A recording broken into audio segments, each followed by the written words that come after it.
This is Senior Living Tech Check, exploring how technology is shaping the future of senior living one conversation at a time. Welcome. My name is Joe Velderman. I serve as the Chief Strategy Officer for K4 Connect, and I'm super excited to be joined by Ryan Frederick today. Ryan, welcome. Thanks for having me, Joe.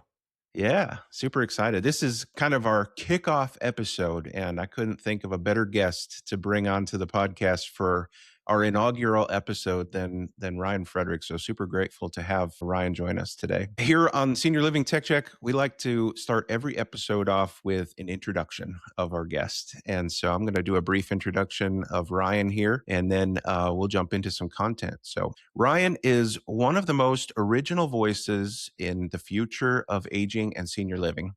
For nearly 2 decades, he's worked with Fortune 500 companies, health companies, real estate developers, and senior housing providers on strategy and innovation, helping organizations figure out how to create places where people actually thrive in the second half of life.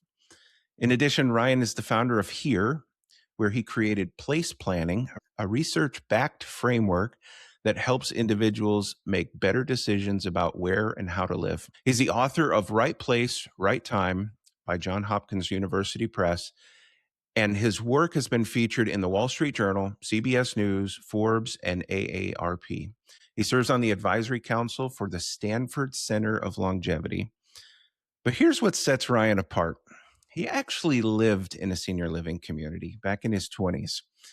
Combined with the experience in Silicon Valley startups and degrees from Princeton and Stanford Business School, he brings a rare mix of lived experience and innovation into the industry that desperately needs both. Ryan is also the guy who told a senior living conference in 2015 that the industry was building Walkmans in a world that was waiting for iPhones, a message in my mind that's only gotten more urgent with time. So Ryan, hopefully that was a fun intro. And again, welcome to the Senior Living Tech Check podcast. Yeah, no, my pleasure. It brings back memories of packing a Walkman into my bag for a couple of these talks. Like, it brings you back. You know, in the day, the Walkman was like was high style, right? And then the world's changed a bit. So it's fun bringing these devices back and using them as props to illustrate points.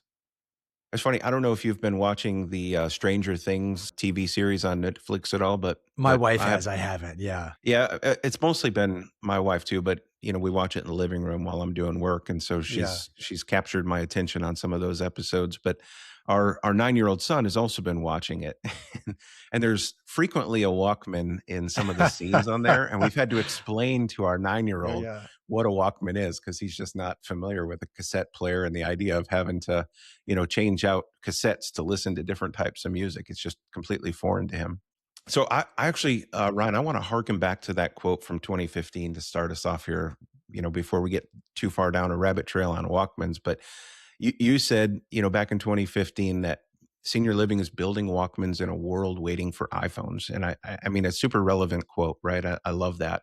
I'll say it was even super motivational for me when I heard you say that, right? And so I'm curious from your perspective, though, how has the industry's innovation posture changed since 2015 when you infamously made that quote?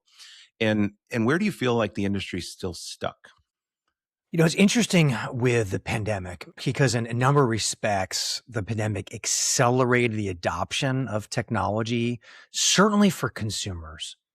And in effect, the expectations have gotten greater. I think depending on the provider in senior housing, the acceleration adoption hasn't happened quite as quickly. I think a key piece of the analog of the Sony Walkman versus the iPhones isn't just like in the physical design, of course, of the two different devices. It was the like underlying ecosystem that, at the time you had with, and still do, of course, with the App Store. And so you have the Sony Walkman, bulky. You couldn't pick and choose what you wanted, but it was all audio, right? And then we moved to the iPhone and the related ecosystem related to it. Yeah, sure, there's audio, but there's so much more. and the computing power, but it's really the ecosystem that allows people to write these different apps and innovate on top of each other. And I think what made the iPhone, of course, Sony Walkman had its day. But what's made the iPhone so incredibly successful for a long time, like this quote is back in 2015, so over a decade ago, and Apple, not Apple expert from valuing their company, but they haven't really partaken much into the AI game, it seems. Like they still are largely in this hardware game and ecosystem for apps, and they're still doing quite well. Is this playing the number of iPhones that are being sold? It continues to be at a record pace. It seems seemingly quarter after quarter. So people's appetite for the iPhones hasn't gone away. And I think what's made it so powerful in part is you've created this ecosystem of innovators, not just Apple. You have innovators together. And because there's some design standards on the App Store, not anyone just throwing an app up there. It has to meet certain design standards that they're consistent with the user experience. And so I think when we look at where the industry is, we have this gap that was true in 2015 relative to consumer expectations. And I would say, Joe, in some respects, the gap actually has only grown greater because there's more and more things that people are used to and can do so quickly on, I'll call it the normal world. And then going to senior housing, particularly if to the extent it's created more of a closed system, people can get frustrated not doing what they could do on the other side. Now, I think one thing this has put a highlight on, Joe, is that it's impossible for senior living operators, providers, platforms to do this on their own. Absolutely impossible. And so you've got, I would say, a maturity curve happening on the provider side, but you also have a similar maturity curve happening on the ecosystem of tech providers, so that and I hear this often. You may hear it too. I know you've worn a number of hats over time as well, so you can appreciate this. It can be overwhelming for these providers to make sense of these different technology offerings that are coming their way. They can't manage dozens and dozens of supplier relationships. And with the pace of innovation, even pre-AI, but now especially with AI, there's a fixed cost to bring in a new platform. And then if things move away, you spend all this time investing in a relationship, investing in the platform, and probably not the least of which is the culture change related to getting your staff and residents, depending on the application, up to speed on it. So I'm encouraged around what the potential is, but you might argue that the gap is greater than it's ever been. The chasm, is widening, I think, because of some of the incredible pace at which tech is innovating and evolving. And I would also argue that, while there's sort of a parallel track around evolution and innovation and tech adoption from a provider perspective, I think there's a parallel track around consumers as well, right? Ultimately, the residents who are evaluating senior living, aging services, and the residents that are living there today are more tech savvy than they've ever been, right? And so, yeah, I agree Yeah. with you. I think there's sort of a widening chasm right now. Well, and Dad, one more twist to this. You've had the the .com kind of crunch recession that came from that. We have the Great Recession that occurred, and we haven't. This has had meaningful impact. And then we take those two things plus higher costs of construction for various different reasons, the labor crunch that we more widely apply. I don't think in the industry we talk enough about how old the product is. And so you've got, even if we go back for a second, let's say we stay with this hardware software metaphor. Well, if using that for senior housing, if we say the hardware is the building and the software is how we operate the building, we have a lot of buildings that are far older. Well, maybe not far older, but that are more analogous to the Sony Walkman. And there's very few that have been built in a vintage that's more aligned with the iPhone. So even if we change the operating system, how we operate this, we're still dealing with confines that are older. Now, that's a challenge. Now, the part of the good news in this, in a way, is that a lot of individual consumers don't have great options. So in a world where it was flooded with iPhones, both the hardware and the operating system, the choice would be probably made easier for individuals and their families to choose. Oh yeah, I'll leave my home and go to this.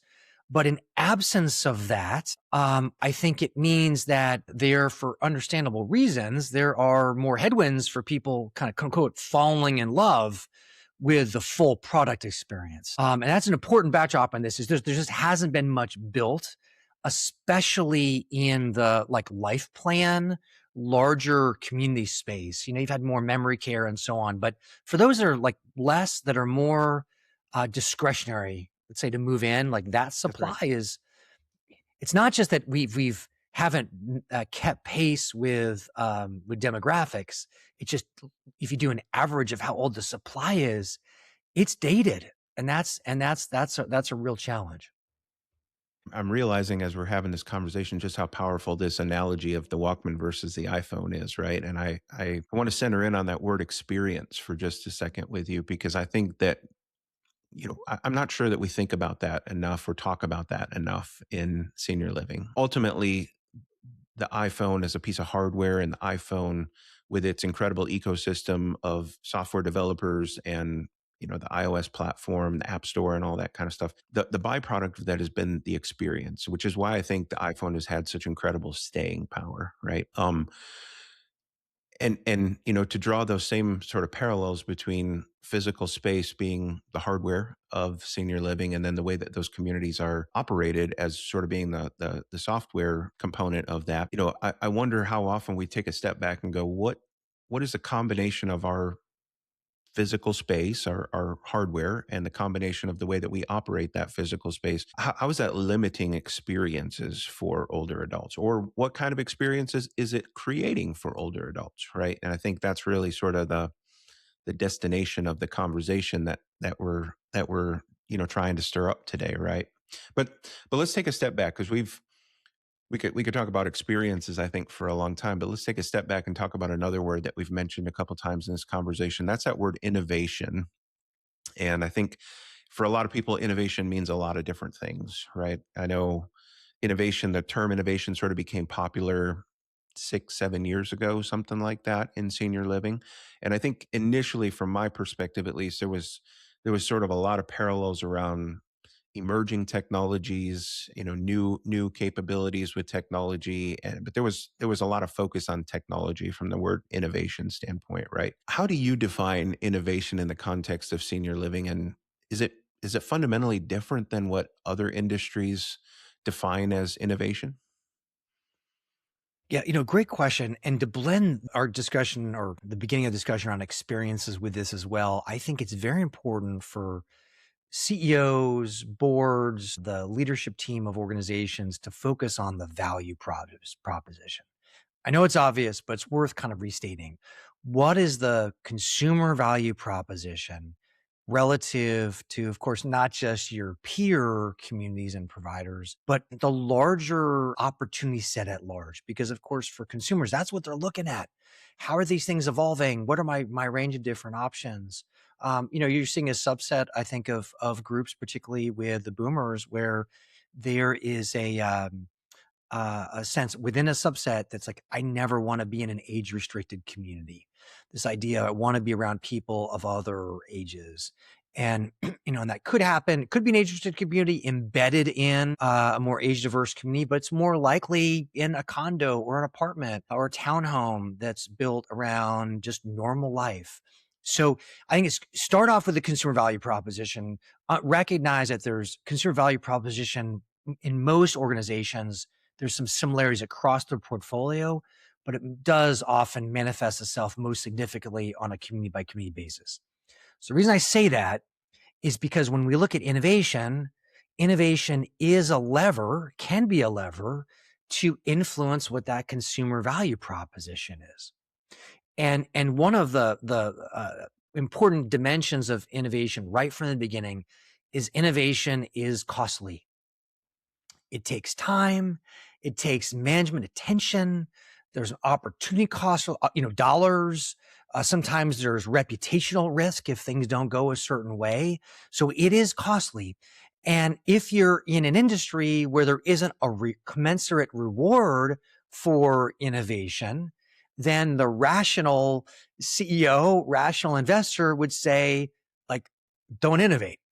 Right. And just stick to what's going on. And it's an interesting sidebar to this, Joe, because we are in a spot right now, the senior living industry is in a spot right now where, because there's been so little construction, because as of January this year, last month, based on our recording, we have the leading edge of the boomers have turned 80. We can debate the penetration rate for which people will choose this, but nonetheless, in absence of new supply, with demographics aging, and you look at certain markets like California, for example, with life plan communities, quite a number of them are now accumulating meaningful wait lists.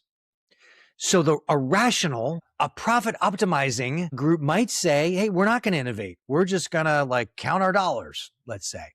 So, but for those that innovate, there's two different factors, of course. There's a sense that innovating is going to be worth improving your value proposition and strategically in such a way that you can capture the value that's created. The other one, which is just as important, I believe, is if you have organizations where the ethos of the organization is around innovation. It's like, hey, we are an organization that innovates. We believe that our ability to have greater mission, grow ultimately our platform, it lies in our ability to see things and do things differently. So if you're an organization in either of those two categories, yes, there's a tendency about your question for innovation to often be defined just as technology. And we know, of course, that's far too narrow a bucket. I studied electrical engineering in college. I had my own journey, which ultimately led me to this industry and living in a community for a month, 20 years ago now, where I realized that my interest isn't, I enjoy technology and I know there's trade-offs, there's challenges with it, but I'm actually more drawn to innovation than I am to technology. And so in innovation, that means it could be technology, it could be new processes, it could be new broader products, it could be how we communicate our story. It's really doing something to some degree meaningfully different with the idea of improving the overall value proposition or, call it the profitability of a given product or business. Now, Joe, in our conversations over the years, we've spent some time, a lot of open issues still to be worked out in our conversations. But for the audience here, I think it's helpful to make at least a bit of a distinction between incremental innovation and then disruptive innovation. We may come to this more later on, but just want to highlight that for just a second, just to say, not only is innovation more than technology, some ideas, you're making an incremental change, which is beneficial. It's worth the risk you're taking on.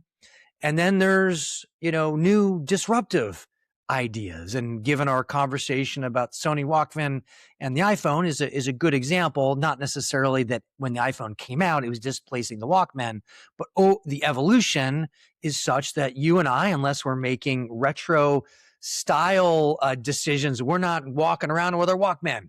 Right. A new option came out that was more attractive and it allowed us to no longer choose what the option, was before. And by the way, there are some examples in this. I was at a conference probably around the same time, about a decade ago, and someone from ARP was speaking, and they talked about how these had these slides for skilled nursing in the early, 1990s. And wow, the demand's going to keep going. We're going to have to build more and more of these nursing homes because people are aging and they're going to need some care, and look at the math. And at a time in certain circles, that was taken as truth. Okay, we're going to have to build more skilled nursing. Well, what happened? Paul Clausen, among others, created a private pay assisted living option, and that sucked out these private pay skilled nursing beds for the most part. and fundamentally changed the business model of skilled nursing. It hasn't gone away, of course, but it's changed. It's gone down. There's fewer beds now than there were a decade ago. It's continued to go down because a better alternative came. And so that would be an example of something that was disruptive in consumer behavior. So as we think about these innovations, yeah, it's a lot more in technology, but having some feel for what's incremental, improves the existing model versus what's disruptive that actually changes the value equation. Again, going back to it all has to make sense in this consumer value proposition. Yeah.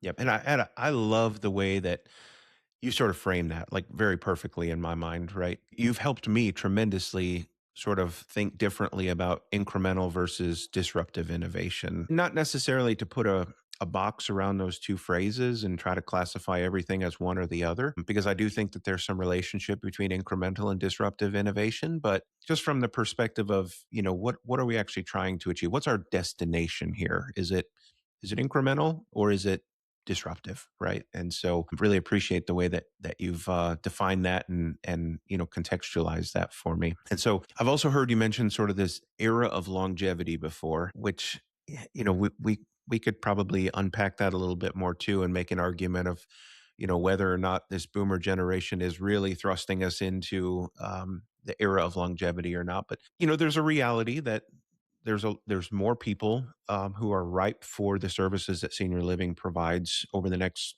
20 years than there ever has been. And so how should the reality of people living longer coupled with evolving consumer expectations sort of be forcing senior living operators to rethink the entire model, disruptive innovation, and not just tweak around the edges, right? Is there a strong argument for that, you think? Yeah. And I want to say one thing before I do that. Joe, I've learned a ton from you. And there's a lot of mutual learning that's happening and between our conversations and our other peers. To my knowledge, no one has the answer sheet on this, and it's evolving. And so how can we learn from each other? A lot of it is based on the questions that we ask. If we frame the right set of questions, it pushes us to think in different ways. So I appreciate the different circles that we're part of where that happens. In terms of the question you're asking, it's a very important one. And it's a moving target, much like AI is right now. It's a moving target. And that is in some of the keynote talks that I give, I talk a fair amount about this, Joe, because one might argue the biggest or one of the biggest accomplishments of the last century was that in the US, we more or less got a 40-year bump in life expectancy. And a big piece that was public health interventions, penicillin, among others, but also it was advances in technology and biotechnology and awareness that lifestyle interventions mattered, and so on. And so what this is, it's not just 40 years, it's 40 years. A good chunk of that is high quality years in this. And we see this, and there's more data related to this. Like you look at a 65-year-old or a 75-year-old today, and you benchmark them against someone 2 generations ago, they're not the same person.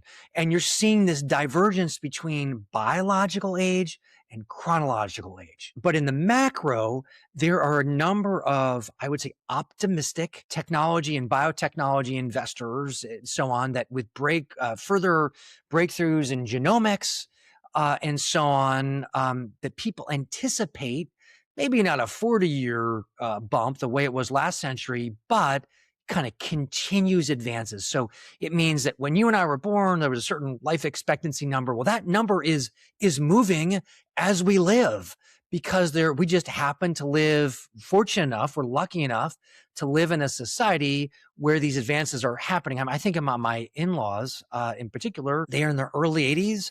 If it weren't for breakthroughs in cancer treatment and certain heart interventions, they wouldn't be here today. And it's not like they didn't participate in these interventions. These happen to be alive for which these Right. things would happen.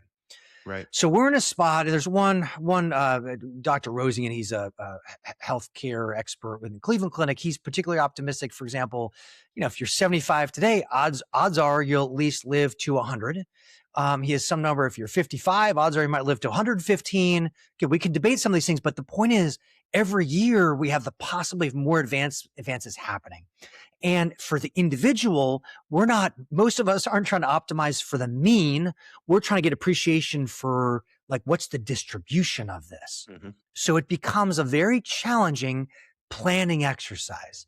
Well, Ryan, like, why does this matter? Back to Joe's question, why does it matter for senior living? Well, it matters at least a couple of reasons. One, when you look at the macro data around research, around health span and lifespan, there are these advances, but we know that our lifestyle interventions matter a ton. Some of the most frequently referenced research reports talk about how your genetics alone only account for up to 20% of your lifespan and health span. So being intentional about finding community, being active, not being overly anxious about finances, et cetera. These things matter in terms of your stress levels and ultimately your health span, like I just mentioned.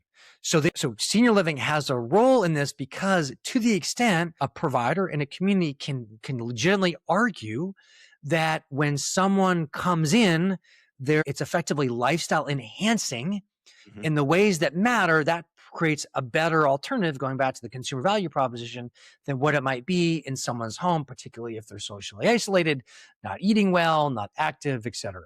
So that's good news. Now, the bad news in this is that in the macro, the planning becomes financial planning in particular becomes very difficult if someone says, okay, Ryan, yeah, your wealth advisor says, okay, I thought we have a great model. It works, if you live to 90. Like, okay, awesome. However, now we're rerunning numbers and we look at 100 or 105. And now, Ryan, you don't have a pension. And Social Security is going to be restructured. At least it's going to be pushed back to have some semblance of solvency. We're now a little more concerned about how your funds are going to last. And therefore, it creates a greater level of hesitancy around putting a large, in an example, in a life plan community, a large bucket of money at a certain age. And then potentially the bigger risk really ultimately is the monthly fees fully loaded for all this. So it just says you could see rational people at age 75 that otherwise might have considered, a life plan community, for example, that might say, you know what? As I really run this math, or as the life plan communities run the math on this as well, they might say, actually, it would be better for you, quite frankly, if you moved in when you're 85, Yeah. to have your stuff last long. So I think you've got a dynamic. There is this discrepancy, like I said earlier, between chronological age and biological age. But then there's a separate calculus, which is like, how long will my money like work for me? What risk profile am I willing to take? And that goes back to one other point, which is, as I said, we're not just solving for the average. It's like, what's the distribution? And so given these different potential advancements, am I solving for, the 25 percentile piece, the top 5 percentile piece? And it could actually extend out a bit going in this. So it could lead to some extra levels of conservatism for people. And what I've seen in some of my consumer work is you become pretty sensitive to just what your cost of living is. And when you really do the math on it, people living in single family homes, the cost of living can be really high, for Mhm. that. Mhm. Mhm. But if they really do the math on it, but senior living can be really high too. So it's to understand what alternatives might work for people. I could see some people, depending on the demographic, more consciously taking a step back on their burn rate to give them more options down the road. And that might be as simple as moving into an apartment where their costs are more predictable and so on. But this longevity thing is very significant, and it has an impact, obviously, on the senior housing field, but also it has a little bit of an impact on the capital structure of these organizations, Joe, because if you're there for a short-term hold and those are your priorities, you're not necessarily obsessing around what are Right. these implications, because the next 5 to 7 years, it more or less will be similar, especially if you have a need-based product. But if you're a long-term holder as an investor, or you're a not-for-profit organization, you're in it for the long haul, these questions, they matter a lot as you do your planning. For sure. For sure. For sure. Yeah, I mean, the more you sort of peel back the layers of the onion on the state of the industry, I think the more it impresses on me at least that there's a significant opportunity for some disruptive innovation to happen, right? From a model perspective, let alone from an experience perspective or a cost perspective or any of those types of things. I just think from a model perspective, we need to start paying a little bit more attention to the need for disruptive innovation in this space right now. That's great. That's great. So Senior Living Tech Check podcast, I want to get a little bit more into technology with you, if that's okay. Think back when you lived in that senior living community 10 years ago, 15 years It was ago, about 20 years ago now. Yeah. 20 years ago. Okay. I would imagine that there was not a lot of technology integration back then, right? Fast forward to today, I know you get to a number of different senior living communities and have, pretty good familiarity with the state of the industry from a technology perspective. Where do you see technology making the biggest real impact on resident lives? And maybe conversely, where do you see that technology is still hype to some degree in senior living? It does bring back some flashbacks, Joe. This was invisible just for a moment, thinking back 20 years ago. This was invisible for people that were living at the community, but Sunrise, which is the company I worked for that summer, they relied heavily on voicemail. So they didn't embrace email well before texting was relevant. And so people had these voicemails. And oh my gosh, as at the time, younger person within Sunrise in a, kind of knowledge-based worker role, it was so cumbersome. There was no voice to text. You had to listen to these things and it's painful. And it ultimately cost Sunrise a lot of money just to store all these voicemails. So we've got, at the risk of oversimplifying, Joe, I think you've got things that are focused on operational excellence that is invisible to the consumer. And then I think you've got technologies that consumers or residents, they see directly and it impacts their lives. And there's a relationship between the two, but for a moment, let's put those in two different categories. I think there's tremendous and I'm not thinking about this day to day as much as you, and I'm sure some of your listeners do, but I think that there's tremendous opportunities in operational efficiency. And you're seeing that, of course, in the broader AI movement. Where are there people doing certain processes that could be optimized, streamlined, with better accuracy, timeliness, and given the expense of full load expense of employees, these are like, there's a real opportunity there. And I think it's going to be interesting to see how people navigate it. And that's going to be good because one of the issues, and we talked about this earlier, the cost right now is so high in senior living that it's even before the longevity argument I was sharing with you, you're making your market smaller when your price point's so high. So anything that can lower that price point for the same, EBITDA margin, NOI margin, effectively expands your market. So that's very valuable. If we can find a way to do things with less FTEs, that itself can be disruptive in some fashion. So I'm kind of bullish on what that can look like over time. I think there's a very important moral dimension to this around where, if you are a provider, what is your stance in terms of the human to human interaction? Like, what does it mean to be human in this era of AI? I think is a very important question, which we won't dive into in this conversation, but I think it's a very important one that boards and CEOs need to grapple with. On the other hand, going back to the consumer-facing ones, Joe, I think it's a real struggle.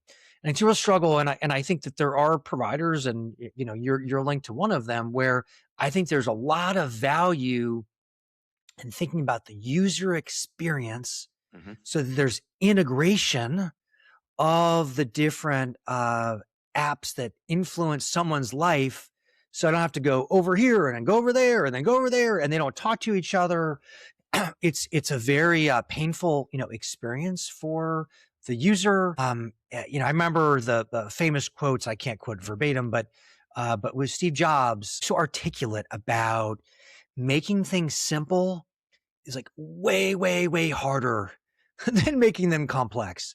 And I've felt this in a bunch of ways, but with the book I wrote, which was never part of the master plan, by the way, but the book I wrote, you could just write a number of things for, let's say, 5 pages, but to get it into one page that succinctly gets to the key message for people in a way that they remember, that's a lot of work. That's hard. Yeah. It's hard. And I think technology has the same challenge opportunity. How do we figure out, and I want to talk about this killer app in just a second, what are the things that matter most back to that resident experience? And are we, as an organization, are we being diligent enough? Are we setting our standards high enough that that it's simple in a powerful way for the users that use this application? I think that should be the North Star in this. Percent. Yeah. We talked earlier about this iPhone thing, and you and I are still using these iPhone or smartphones. One of the debates, which I think there's been some monopoly, conversation about with the iPhone, is sure, it's got the App Store and they have a nice device, but it's iMessage that has people like, I can't leave it because it has iMessage. The blue bubbles, right? The blue bubbles.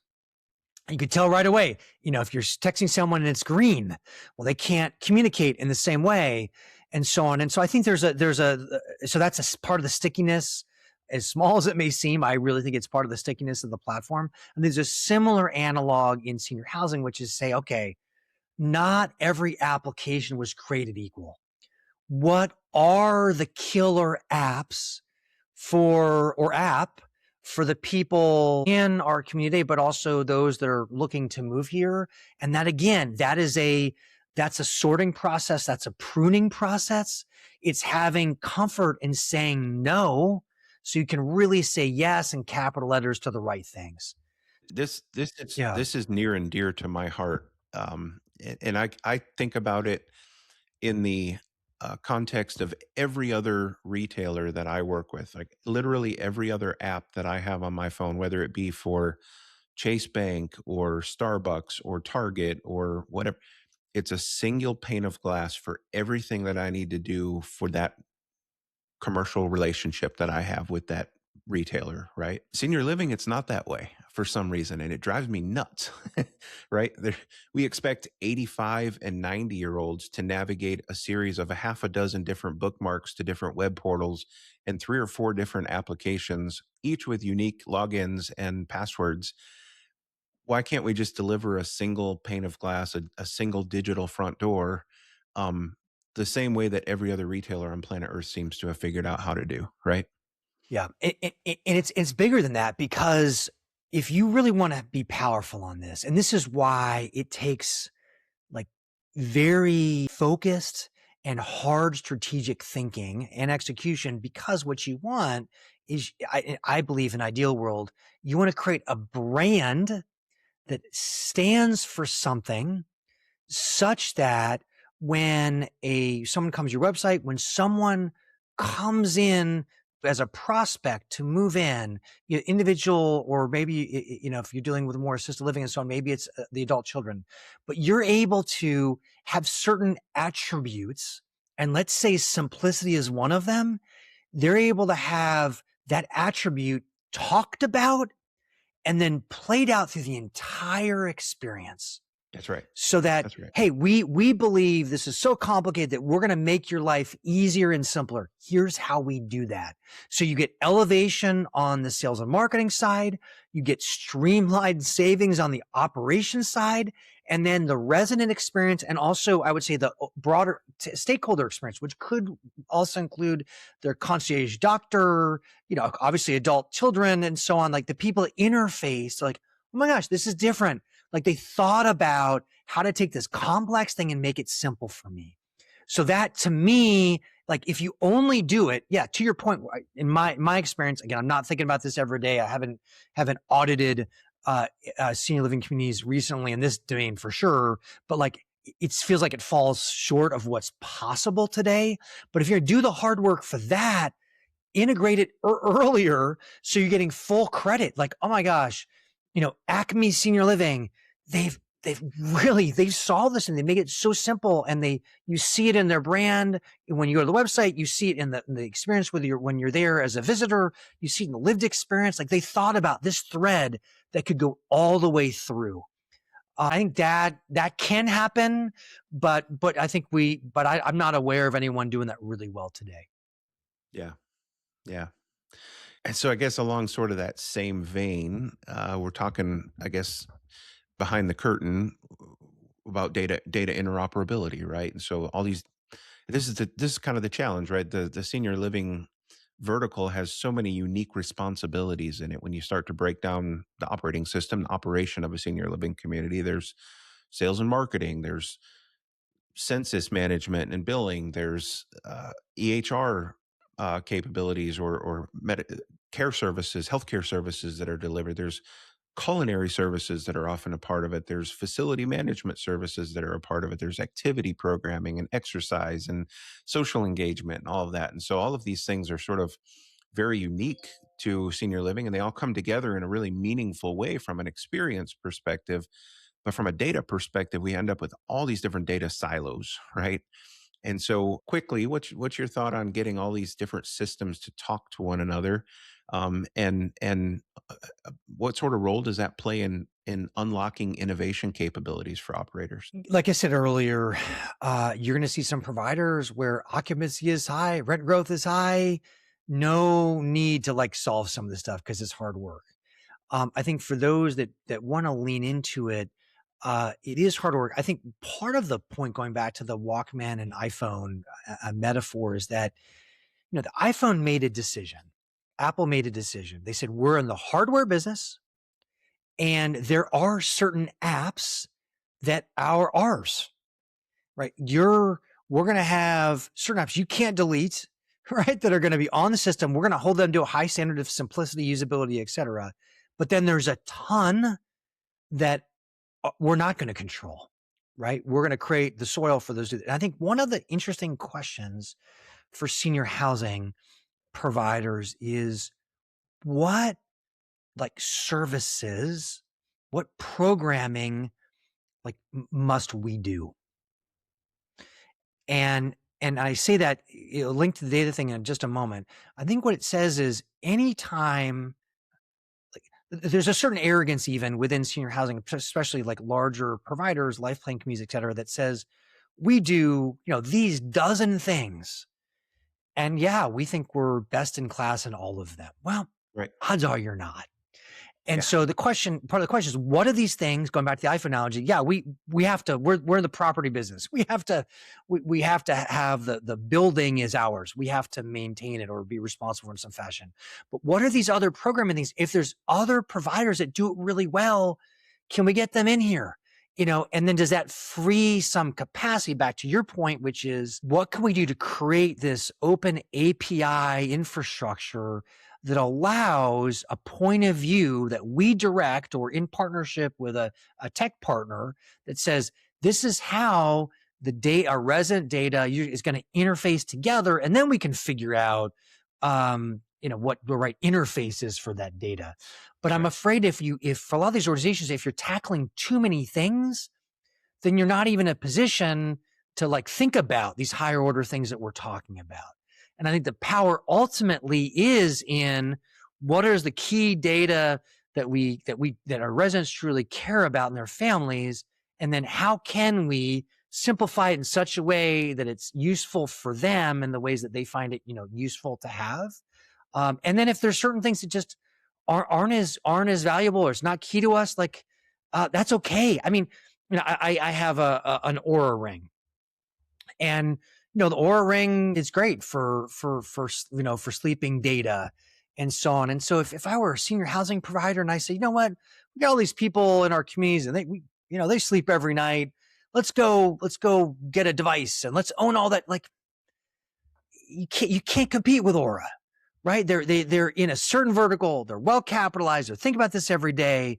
So there's this fundamental, I feel like a number of things we talked about are strategy questions. Yeah. Around, what do I own? What do I not own? How does it free capacity? But I don't think we're going to hit nirvana in this if we ever do without figuring out that the data interoperability, and at the same time, like establishing trust, further establishing trust that our residents know that the data is protected sufficiently, and it's not being shared in other ways. That's going to be really significant too. But it's an opportunity, but it is a bit overwhelming, Joe. Yeah. Yeah. Well, I guess for me on the data question, I agree with you wholeheartedly on like the ownership of different responsibilities in senior living, right? Like there's a lot of different really niche pockets that are out there from a operational standpoint. And I don't know if every senior living operator can be excellent at every single one of those niche responsibilities, right? But I do think that there should be a real desire and a real sense of ownership around data and through partnerships or through whatever it is, data is going to become so important. I say that because in my mind, data is almost like becoming like a currency as we enter into this AI era, and AI becomes more prevalent and more influential in all of our lives. AI is only as good as the data that it has access to. And so if you can be the aggregator or the assimilator or the owner of data from partners and from all these different ecosystems that exist, probably very much like Apple has chosen to do, Yeah. right? You're in a well position. You will be well positioned to really take advantage of some of these AI capabilities going forward. So, To touch on um, that for just a second, had a conversation with more or less the head of the computer science department at UT Austin earlier this week, and we were talking about some of these different dimensions. And I think that as it relates to senior housing, a couple of opportunities to just mention for a moment. One is if you're a large provider, you've got some great data that could be helpful for like an internal LLM. And you have to be very thoughtful about, how that data is being used and the transparency and so on. But you can help people make better decisions around, should I move to higher levels of care or not? Or these different pathways. Like we've got people very similar to you that have made certain decisions. How did it turn out for them? So just because in some ways especially as we get a little bit older, our human instinct, our psychology gets in the way of necessarily good decision making, I would argue. Second thing, I think it's also an interesting opportunity for technology providers to step in. Could they provide a way to handle this data in a secure way that in aggregate could be informative for decision making for the senior housing industry? But you're totally right. Data, has been a currency for quite some time, but I think its relevancy increases at the same time where people's trust around their data being handled is an issue. So navigating that will be key. yeah, for sure, for sure. In some regards to the trust thing, I tend to take a similar approach to what Google's taken, right? Like I'm willing to trade my data with you if you provide something valuable back to me, right? And so I think there's a opportunity to sort of reframe that conversation from a provider perspective to Yep. say, to the consumer, hey, if you share this information with you, it's going to help me take better care of you, or it's going to help me understand you better and tailor those experiences that you're looking for at this community more effectively, right? So just kind of a sidebar there. But well, real quick, if you had one piece of advice to give to a senior living CEO that really is sensing an urgency to innovate, whether it's incremental or disruptive, they don't know where to start. Right. This is a big topic, a lot to unpack here. What's sort of your advice for that CEO to say, here's a good starting point, right? Yeah, it's a big question, Joe. Like, where do you start? And I would say, my experience with working with different organizations, the first step oftentimes is creating space for the leadership team and board to understand what innovation is, what it isn't, to look at analogs in other industries, to create some spaces to talk about what ifs. To me, that's the first step. And oftentimes, organizations, particularly, of course, during the pandemic, that are operations led, that can be dangerous because ultimately, the biggest disruptor in this is not, in my experience, hasn't necessarily been expense side innovations where you improve your margins a bit. It's more models that impact demand. And so what, as we look at this, what are, some of the sensitivities to demand? And so I would start with, let's take a moment to unpack what innovation is. Let's create an understood nomenclature within the organization, including, board, for profit, not for profit. So we're speaking the same language. And then I would, as I said, take some moments to understand the world through the consumer's lens on this and their constraints, their behaviors. One last thing I'll say on this is that it's been fascinating for me. It was not the master plan, but when I wrote Right Place, Right Time 4 years ago, and then the ripples from that have created this discipline I call place planning. And the idea is place is such an important lever in your life that you shouldn't just leave it to chance. Well, what's been happening recently, Joe, is there's a number of life plan communities where they've been wanting to use some of this place planning content to help educate their prospects. So like, hey, lean into this. Here are the factors that matter. What should you, maybe not all pathways lead to our community, but understanding how the consumers are thinking about this and the levers that really matter can help these organizations have insights around what are these new models. And maybe you're not the real estate developer for new model, but you're bringing some of those ideas to a developer.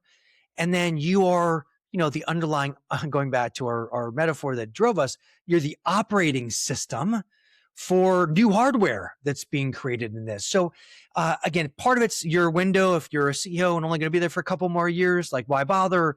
But if you're part of an organization and you have a long tenure, I don't understand why you can't, why you Right. shouldn't get Right. into this conversation. But it has to be more than just being able to spell innovation. Yeah. Yeah. Yeah. Yeah. I know you've used the word, I've heard you use the word ambidextrous before, but sort of a really good balance of continuing to lean into and optimize the current business model, the current business operating, while at the same time simultaneously thinking about opportunities to totally blow up the operating system and start over, right? Yeah, well, it's funny you say that. It's kind of embarrassing, Joe. I mean, I sat down similar time as the iPhone metaphor, and I was like, wait a second. We as senior living as a field needs to have a framework for how to innovate, and that's where the ambidextrous organization concept borrowed from other industries. I wrote that white paper 10 years ago. So it's only now that I've been running to organizations that kind of get it, understand if they're going to do stuff more meaningfully, they're going to have to think about this in an ambidextrous way. So timing's everything, they say. And I think we are in a point right now where there are more organizations, I think, that have the capacity to now think in this ambidextrous way. Like, how do we optimize our current platform and products, but at the same time create space for what are these things of the future? Smaller organizations are going to have a harder time doing this, but medium to larger size ones can, and they need a roadmap to get there. And I think there's some ways to do that. Ryan, this has been super fun with you to unpack this at the level that we've unpacked it today. Thank you so much for taking some time to join us and for being our inaugural guest on Senior Living Tech Check. I think you set the bar pretty high for future guests to have this sort of great thought leadership discussion. So I want to thank you for that. And to everybody listening, we hope that this episode gave you a few ideas and hopefully challenged some assumptions. And at the end of the day, we're hoping to spark a lot of conversation from these podcasts. So hopefully, today was a spark that will continue to ignite into a bigger flame and a bigger conversation. But Ryan, thanks again for being our guest today and for this great conversation. We really appreciate it. Well, thank you, Joe, and I think it's awesome that you've launched this podcast. Yeah, I can't think of anyone better to have be facilitating and adding to these conversations. And I would say that there are some people that are a bit understandably jaded about innovation and the senior living industry, conferences that talk about it, but how much are things really being moved? And I would say that there remains the opportunity, and a lot of the work happens in between the conferences and the dialogue and figuring out who are people struggling with it. the way that I am and, the way that you are to a certain degree. And I think building that community, I'm sure this podcast will be helpful. It'll help us understand the complexity that we're facing, but also I think have some optimism and sense of urgency, to tackle this. So kudos on the launch of the podcast. I look forward to seeing all the impact it'll have. Oh, thanks again, Ryan. And thanks to everyone that tuned into this episode. Thanks for listening to Senior Living Tech Check. If you have a topic in mind, or if you want to be a guest, we'd love to hear from you. We've got a great lineup of folks coming on the show here over the next couple months, but we're continuing to sort of build out our funnel of future guests. And so, if you've got an idea or you've got something that you want to talk about, feel free to shoot us a line. Email us at podcast@k4connect.com, and we'll see you all in the next episode.